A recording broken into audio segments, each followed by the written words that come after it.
Assalaamu calaykum. Waxaan muuqaalkan gudihiisa idinkugu soo gudbin doonaa dhacdadii ugu halista badnayd ee lagu sigay in lagu dilo Nabigeena Muxammad calayhi salaatu wassalaam, markaasoo ay mushrikiintu dhaawaceen oo ay iligiisana ka jebiyeen oo dhiig badanna ka soo qubtay madaxiisii iyo sankiisii sharafta badnaa. Waxaan kaloo idiin soo gudbin doonaa sidii uu uga badbaaday iyo weliba sidii la yaabka lahayd ee uu Nabigu sallallahu calayhi wasallam ula dhaqmay mushrikiintii u geysatay intaas oo dhibaatooyin ah. Daawasho wacan.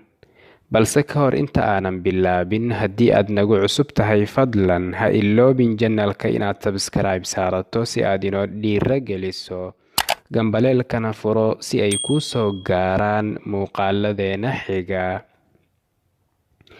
Kadib markii dagaalkii Badar uu Alle subxaanahu wa tacaala muslimiinta ku siiyey nasri iyo guulba oo ay cagta mariyeen ciidankii mushrikiinta, waxay mushrikiintii Quraysh jabkii iyo guuldarradii ku dhacday awgeeda dareemeen ihaano iyo dullinnimo.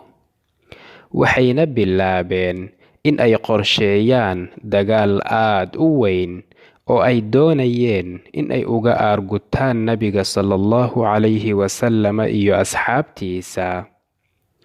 Waxayna bilaabeen in ay isku soo aruuriyaan rag aad u fara badan iyo gaadiidba. Waxayna dhaqaalo iyo xoolo aad u tiro badan ku bixiyeen in ay ku qalabeeyaan ciidankooda. Kadibna waxay go'aan ku gaareen in ay weerar ku qaadaan muslimiinta si ay uga soo aargoostaan jabkii horay loogu geystay Badar.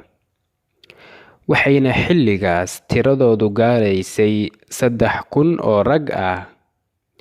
Waxayna wateen 200 oo fardo.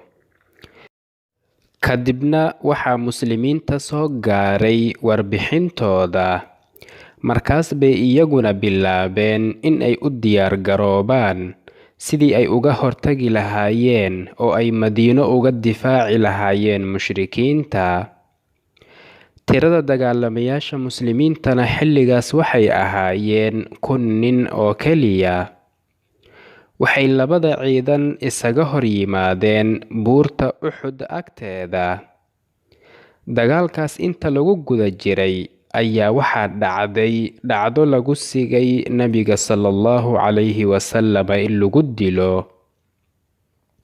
Kadib markii ay dhaceen wixii dhacay inta lagu guda jiray dagaalka, oo qaar ka mid ah muslimiintu ay bilaabeen in ay dib u cararaan, ayaa waxaa buurta hoosteeda ku haray Nabiga sallallahu calayhi wasallam iyo qaar ka mid ah saxaabadiisa oo dagaal kula jiray mushrikiinta. Markaas bay mushrikiintu bilaabeen in ay ku soo dhowaadaan Nabiga sallallahu calayhi wasallam ilaa ay ka soo gaareen. Dagaalkii ayaana aad u sii xoogaystay, waxaana dhex maray dagaal aad u qaraar.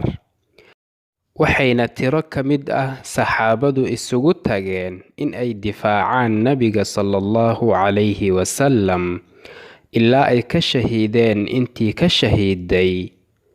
Kuwa ugu caansanaana waxaa ka mid ahaa Talxata ibnu Cubaydillaah.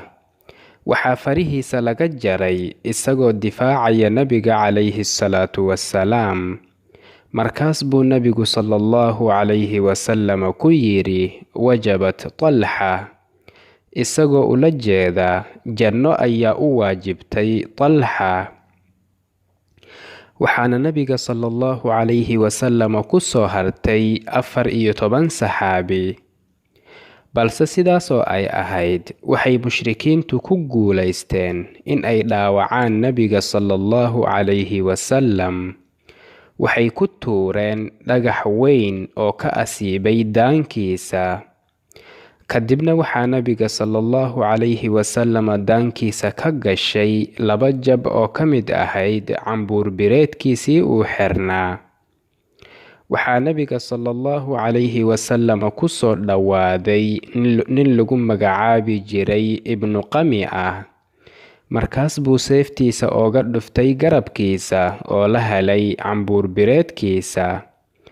kadibna rasuulka ayaa dhulka ku dhacay salawaatu rabbi wasalaamuhu calayh, wuxuuna daqar ka gaaray madaxiisii sharafta badnaa. sidoo kale iligna waa ay ka dhacday, faruurtuna waa ay ka dilaacday. markaas buu dhiig badan ka qubtay madaxiisa iyo faruurtiisa ilaa uu ku dhacay god ku yaalay buurta agteeda.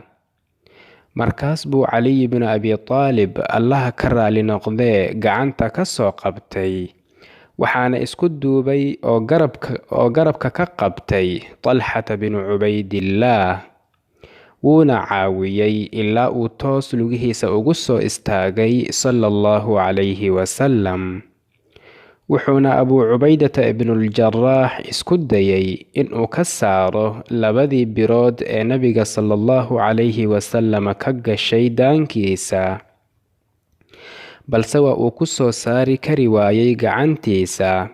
markaas buu ilkihiisa si xoog ah ugu soo jiiday ilaa abuu cubayda ay ka dhaceen laba ka mid ah ilkihiisa, balse waa uu ku guulaystay inuu ka soo saaro.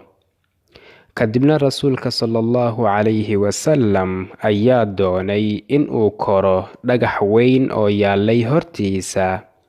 markii uu isku dayay inuu korona waa uu awoodi waayey sallallahu calayhi wasallam, taasoo ay sabab u ahayd inuu tabar beelay kadib markii madaxiisa uu ka baxay dhiig aad u fara badan.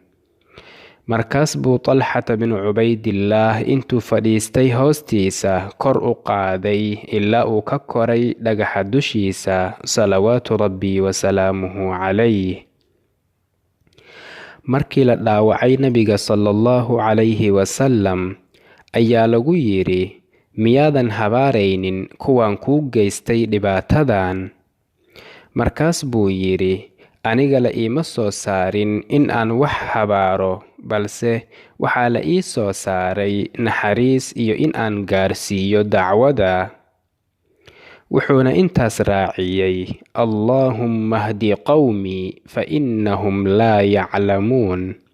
ilaahayow qowmkayga hanuuni, waxba ma oga waa uu u cudur daaray, wuxuuna alle subxaanahu watacaala ka baryay inuu u sugo ilaa ay iyaga iyo carruurtoodaba ay ka mid noqdaan ama ka mid noqon doonaan kuwa soo islaama. waxaana la sheegaa in uu nabigu sallallahu calayhi wasallam gacantiisa u dhigayay dhiiggiisa oo uu ka ilaalinayay inuu gaaro dhulka, wuxuuna sidaas u yeelayay si uusan alle subxaanahu watacaala ugu caroonin qowmkiisa. maxaa yeelay haddii nebi dhiiggiisa uu dhulka ku qubto, alle subxaanahu watacaala waa uu u caroodaa qowmkiisa. riwaayadaha qaarna waxay sheegayaan in dumarkii madiino ay soo baxeen iyagoo ay ka mid ahayd faatimata bintu rasuulillaah sallallahu calayhi wasallam. markii ay soo gaartay rasuulka sallallahu calayhi wasallam ayay faatimo isku duubtay, kadibna waxay bilowday in ay ka dhaqdhaqdo dhaawacii iyo dhiiggii ku hallaysanaa nabiga salawaatu rabbi wasalaamuhu calayh, isagoo calina radiallahu canhu ugu shushubayay biyaha. waxayna mushrikiintii u maleeyeen in ay dileen rasuulkii alle sallallahu calayhi wasallam iyo cumar binu khataab radiallahu tacaala canhu wa ardaah. markaas buu abuu sufyaan intuu istaagay yidhi, ma idinku jiraa muxammad? cidna uma aysan jawaabin. markaas buu mar kale yidhi, ma idinku jiraa cumar? cidna uma aysan jawaabin. markaas buu yidhi, acluu hubal, isagoo weynaynaya sanamkii ay caabudi jireen oo la odhan jiray hubal. markaas buu rasuulku sallallahu calayhi wasallam yidhi, u jawaaba.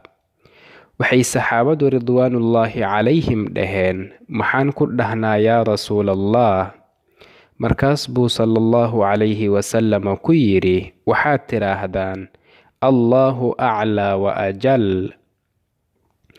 kadibna Abu Sufyaan ayaa yidhi, alaa lana alcuzza walaa cuzza lakum. waxaan leenahay cuzza, idinkuna cuzza ma lihidiin. cuzza waa mid ka mid ah sanamyadii ay caabudi jireen. markaas buu rasuulku sallallahu calayhi wasallam yidhi, u jawaaba. markaas bay dhaheen, maxaan dhahnaa? wuxuu yidhi, waxaad dhahdaan allaahu mawlaana walaa mawlaa lakum. innaga alle ayaa inoo weli ah, idinkuna weli ma lihidiin. sidaas ayuuna dagaalkaas ku dhammaaday. muslimiintana nasiib darro maalinkaas waa la jebiyey. allena subxaanahu wa tacaala qudradiisa ayuu ku badbaadiyey nebigiisa sallallahu calayhi wasallam. waxaan filayaa inaad ka wada faa'iidaysateen muuqaalkan. haddii aad ka faa'iidaysatay, fadlan ha iloobin inaad like saarto oo aad la sii wadaagto asxaabtaada. haddii aad nagu cusub tahayna, fadlan ha iloobin janalka inaad sabskaraib saarato si aad inoo dhiiro geliso, gambaleelkana furo si ay kuu soo gaaraan muuqaaladeena xiga. hana iloobina inaad aragtiyadiina noogu reebtaan qaybta hoose ee kommentiska. haadaa wallaahu subxaanahu wa tacaala aclaa wa aclam. وصلى الله وسلم وبارك على سيدنا محمد وعلى آله وصحبه أجمعين. والسلام عليكم ورحمة الله وبركاته.